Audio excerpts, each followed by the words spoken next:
Hi, my name is Jason, and this is my blog called Living with CMT. I hope you enjoy.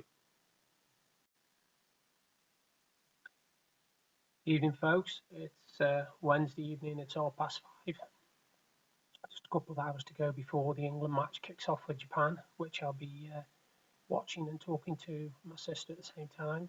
I call her my sister. She's actually my best female friend, and she lives down in Leicester. We've been mates for a long time, and we're just like brother and sister, to be honest. We're just as idiotic with each other. As soon as we see each other, we just beat each other up. It's just one of them things, you know. A bit of an update on my PIP, actually. When I applied was the 30th of May, as you know, and I got this text on the 3rd of June. I'll read it out to you. This was the 3rd of June. We've received the written report of your PIP assessment. We will write to you once we've made a decision on your PIP. As a guide, you should hear from us within 6 weeks. You don't need to contact us unless any of the details you give us have changed. Thank you. This morning I got a letter from PIP, and it says, bear in mind this is dated the 13th of June, 10 days later. Dear Mr. Skin Cotton, we now have the information we need to decide if we can award your personal independence payment. There's no need to contact us. We will write to you when we've made a decision on your PIP claim. It's exactly the same thing that they sent me on the 3rd of June, and this is 10 days later that they posted this. And bear in mind today's the 19th, and that was done on the 13th. That's how ridiculous it's getting now. That's really, really stupid, because when that came this morning, I must admit I had my heart in my mouth. I didn't know what was going to happen. I didn't know how it was going to go. I thought this was my decision, but I thought it's a bit thin. It's only feels like one page in the envelope. Anyway, I opened it up and got that. So I'm slightly disappointed, but relieved at the same time, if you can understand that. It's a very strange feeling. I've been speaking to some people on CMT sites, and a lot of us are waiting. A lot of us are waiting on decisions. A lot of us are waiting on medical dates. A lot of us are being switched over from DLA to PIP. And something which I read yesterday, which I'm not sure whether it's true or not, but I read it yesterday, and it was on the government website actually, and it said that if you switch over, if you make a fresh claim for PIP, sorry, itchy nose, you cannot backdate PIP.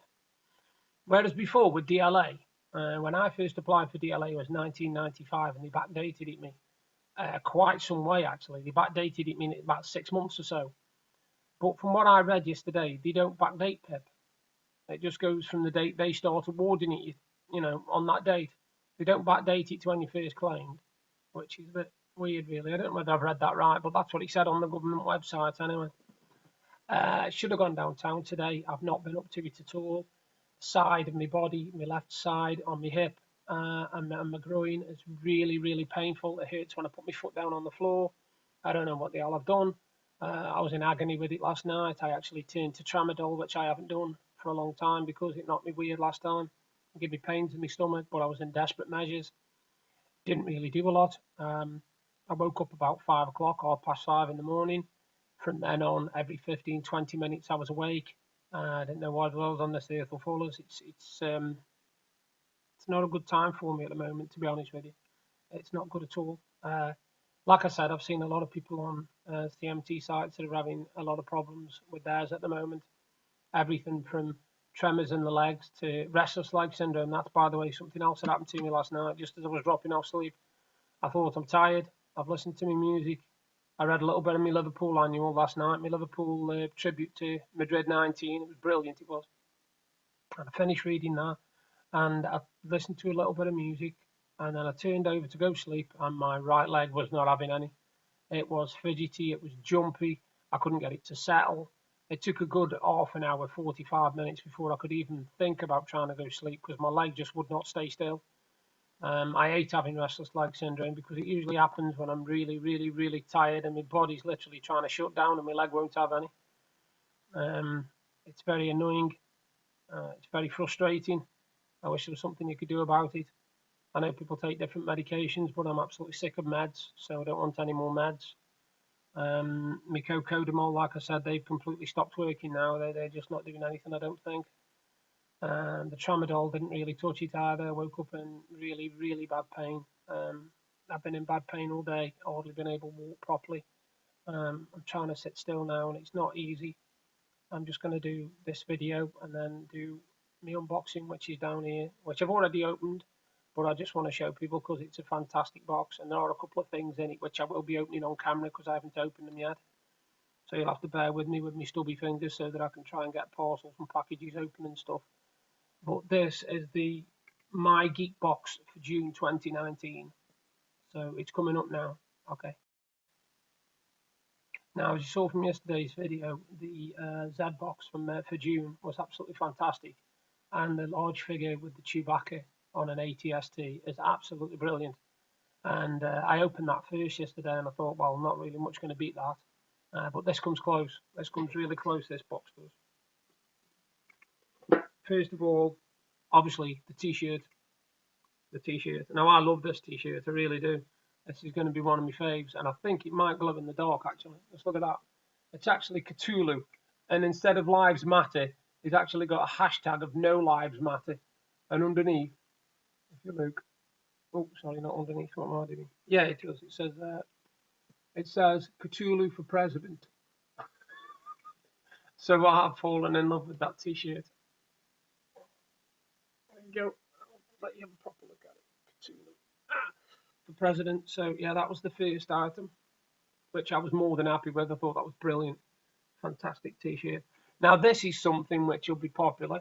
Anybody who likes the DC Comics Bombshells, this is a special edition one that came out, and it's actually Harley Quinn, but in the bombshell, you know, as a, I don't know whether she's an elf or something. I can't tell. She's just a pop hero actually, and there she is. She's actually, yeah, the DC Comics Bombshells, Harley Quinn. That can go in my collection, nice. As you can see there, look, see it popping out. DC Comics Harley Quinn. It's an exclusive. There's the ones that are available on the back. So that's the second item. The third item, which I'm going to open on here, is, believe it or not, it's a yummy keycap. And I've no idea either, so don't worry about it. I will. No, I can't do it like that. I'm going to have to use scissors. Excuse me a minute.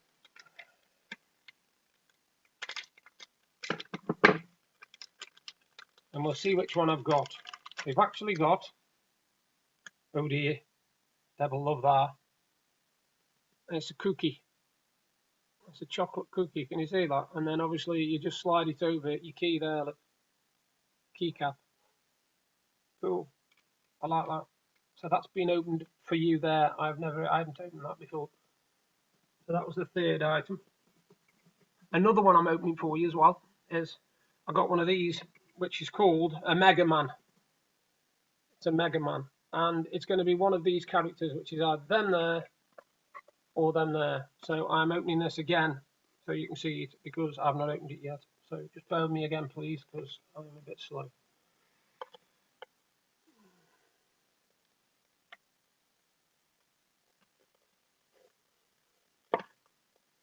Oops.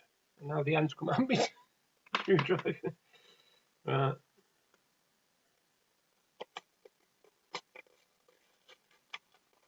No, getting nowhere past it.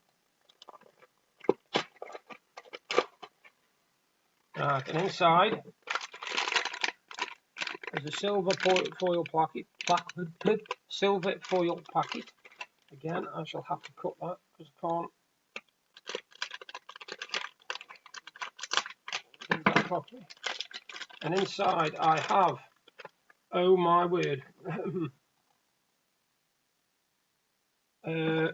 yeah, I don't really know what to call that.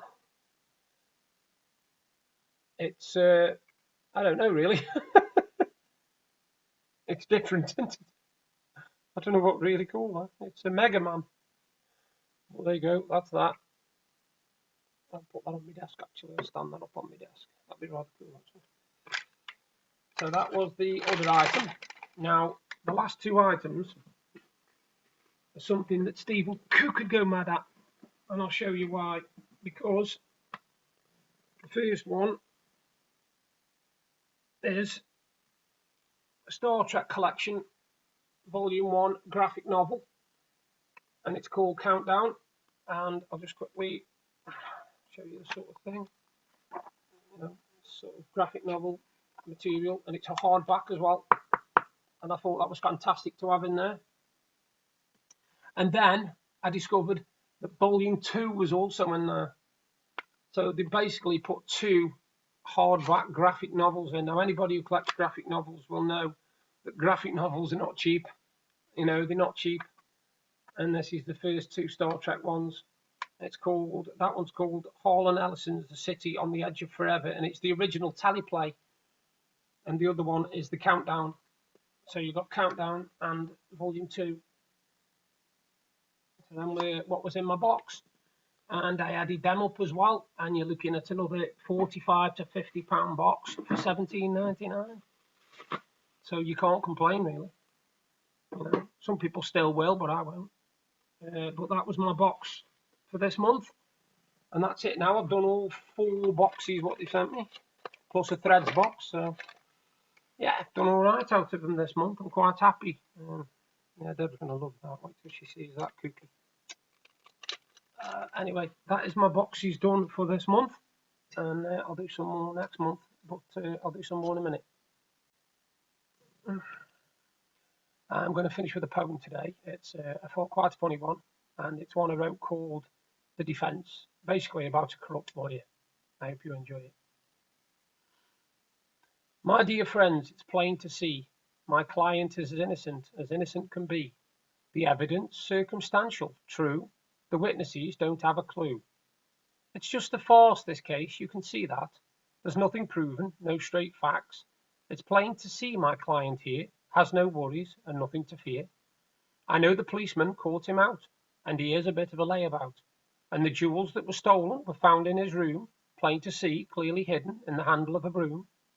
And the witnesses 3, if you count the police, all saw him at the house and using some keys. And the clothes they described were what my client wore. And when they shouted him, he cursed and he swore. But he states that he found the keys on the ground and wanted to let someone know what he found.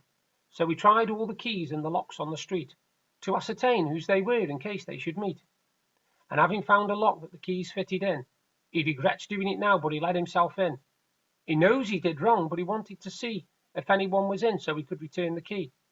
And the jewels he took was because his memory's so bad. He couldn't remember the house number. Now that is so sad. He wanted to take a token item so he could return, and says he is sorry and his lesson is learned. Don't take into account his other 40-odd crimes. He's paid his dues and done his time. They were all for burglary, that much is true. But my client is innocent. Would I lie to you? I'll do another video soon. You all take care and have a good evening. Hi, I hope you enjoyed the vlog, and if you did, please give me a thumbs up and a like. Thank you very much. And if you like what you saw, you can subscribe by clicking there. And if you want to see what I did yesterday, you've just got to click up there. Bye for now.